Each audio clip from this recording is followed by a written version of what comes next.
What's going on, guys? It's Jay back with another video, and today I'm going to be talking about the Super Bowl. If you didn't watch the Super Bowl last night, well, good job. Congratulations, you saved probably a lot of time out of your life. Unlike me and probably most people maybe watching this video, you probably wasted your time watching probably what I'm going to say the worst Super Bowl you'll ever see.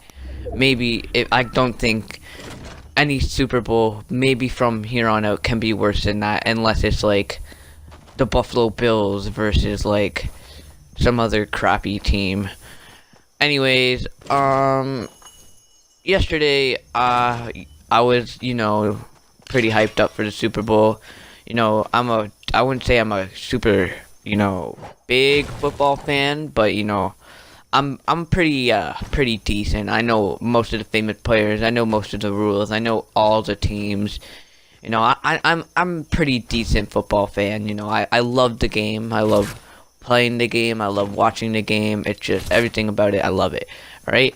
But oh my God, the Super Bowl. I think it's it was Super Bowl 53, bro.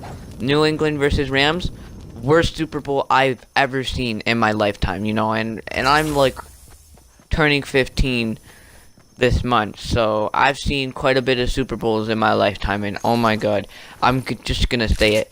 New England versus Rams is like the worst Super Bowl you'll ever see, probably, in NFL history currently. So I'm not sure if it's gonna stay like that, but oh my gosh, do I wish I'd never see a Super Bowl like that one ever again. Cause the whole time I watched it, I was just depressed. The whole time you're just sitting there and nothing's happening. It was more of a defensive game than offensive game. Like, none of the offenses, like New England's offense, Rams offense, they weren't doing anything. They could barely do anything. And when offense started working, like the New England's offense started getting their crap together at like the last 10 minutes of the game. And they pulled off a touchdown at the last 7 minutes. That was when the first touchdown was scored. It was scored by the running back of the New England Patriots at exactly, I think, 7 minutes. I think it was, if I remember correctly. And right then and there, as soon as I saw New England score that touchdown, I turned off my TV, and I knew that game was all over. God damn, I said that wrong. I said over. I knew that game was over. You wanna know why? Because the whole game, the Rams couldn't do anything. Their offense couldn't do anything. Jared Goff couldn't do anything. I like Jared Goff. I'm kind of a fan of Jared Goff. I like his style and stuff like that. But like, he was on the Super Bowl, the most important day of your career. He was not having a good day. Like, the man couldn't throw. He couldn't pass it when he was supposed to. Like, he took a sack multiple times. He just couldn't find players either. Like, he kept throwing to the people who were covered. I would see people on TV who are open. I'd be throw it to him. No, Jared Goff decided to throw it to the guy that's covered, and potentially maybe get an interception. But that's Jared Goff. You do you, Jared. Anyways, it was a pretty low-scoring game, pretty depressing. The whole game was just punting, basically. Like, I think when the Rams first got their points on the board, it was in the third quarter. I think it was in the third quarter, and it was like a field goal, very, very lucky field goal. Pretty oof. And when I saw that, I was like, okay, Rams are getting their crap together. Let's keep the momentum going. Nope, broke it immediately after. Didn't get a touchdown. All right, there was like altogether the score was 13-3 Patriots, and altogether there was 1 touchdown and 3 field goals. All right, now that right there is what I would call a boring game, alright? Like, see, in regular season it's acceptable, alright? But in the Super Bowl, you're expecting to score two great teams in the finals clashing for the Super Bowl. And you know, usually you expect it in the 20s, maybe 30s. Nope, this didn't even, like I said, only one touchdown was scored that whole game. Alright? Depressing. Boring.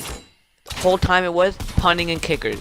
I didn't watch the ceremony, but I wouldn't be surprised if the kickers or punters got the MVP award. Alright? Wouldn't be surprised.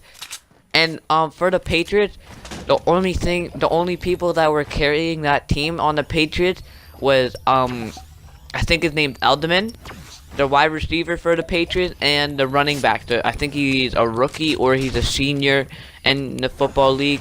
He's decent, but pretty much carried the team, so which means he's pretty good. So that's basically what was pretty depressing. Jared Goff, like I said, couldn't do anything. It was very depressing watching him try to throw the ball. Most of the time he threw the ball completely wide, or he just took a sack. And oh my god, it was just depressing. And since we got that out of the way, let's talk about the halftime show. Alright, now that we got the game out of the way, let's talk about the halftime show. So, you know, halftime show is pretty good tradition of the NFL's. And yeah, no, that was pretty depressing as well, not gonna lie. I wasn't a fan. Like, Maroon 5, you know, I listened maybe to one or two of their songs. It was alright. It wasn't the best halftime shows. My favorite part, and probably everybody's favorite part of the halftime show, was introduction of Travis Scott, the SpongeBob and Squidward. Oh, best thing you'll ever see. And yeah, that's basically amazing. And oh my god, sorry, my phone's ringing and it completely threw me off. So what was I saying? Oh yeah, so let's talk about who was in the Super Bowl halftime show. So we had Maroon 5, alright, pretty well known, pretty good. Travis Scott, pretty well known rapper, alright, and then Big Boy, which I never heard of or never like didn't even know he existed until he was on the Super Bowl. So I was like, oh, okay, let's hear this guy. He only played one song, I think, and that was Pro Day. He wasn't the best, I would say. Travis Scott. So I'm Canadian, right? So I don't like get all the cool Super Bowl commercials and crap like that. But anyways, Travis Scott, he was singing songs where there was profanity in it, and my TV, the NFL, blurred it out, like bleeded it out, so I couldn't hear it. So I'm just like, wait, why bring on Travis Scott if you know he's gonna swear in some of his songs, but then bleed it out? So why even bring on a person that's gonna say profanity in their song if you know?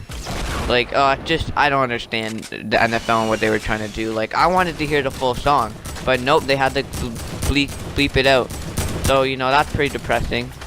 And, Maroon 5, they were fine, but, like, the singer, I don't know what, I forget his name, but the lead singer of Maroon 5 it's basically like a strip show for him. He started stripping everywhere.